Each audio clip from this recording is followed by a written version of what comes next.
ఉన్న బంగారాన్ని విడిపించి ఆ రోజు ఆన్లైన్ రేటుకే మేము కొంటాం. Sharma gold company. టీడీపీ అధినేత నారా చంద్రబాబు నాయుడు అరెస్ట్ అయినప్పుడు ముందుకొచ్చిన నారా లోకేష్ కు అండగా నిలిచిన మొట్టమొదటి వ్యక్తి జనసేన అధినేత పవన్ కళ్యాణ్. యువగలం పాదయాత్రలో ఉన్న లోకేష్ను తన తండ్రి వద్దకు వెళ్లకుండా అడ్డుకున్నారు. సమాచారం తెలుసుకున్న జనసేన అధ్యక్షుడు పవన్ కళ్యాణ్ హుటాహుటిన ఏపీకి తరలివచ్చారు. పవన్ కళ్యాణ్ని అష్టదిగ్బంధనం చేశారు పోలీసులు.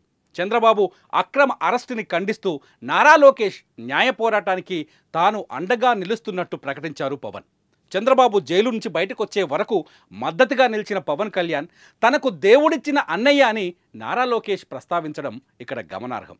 ఎన్నికల్లో ప్రభుత్వ వ్యతిరేక ఓటు చీలనివ్వనని ఆనాడే మాటిచ్చారు పవన్ కళ్యాణ్.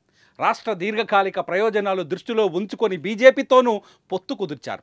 పవన్ లోకేష్లు ఇద్దరూ ఇరు పార్టీల అగ్రనేతలుగా కాకుండా కుటుంబం అనే రాష్ట్రాన్ని కాపాడుకోవడానికి ఎన్ని త్యాగాలకైనా ఎంతటి పోరాటానికైనా రెడీ అంటూ రంగంలోకి దిగారు. అభ్యర్థుల ఎంపికలోనూ సభల నిర్వహణలోనూ మేనిఫెస్టో ప్రకటనలోనూ ఉమ్మడి కార్యాచరణను స్పష్టంగా కనపడింది.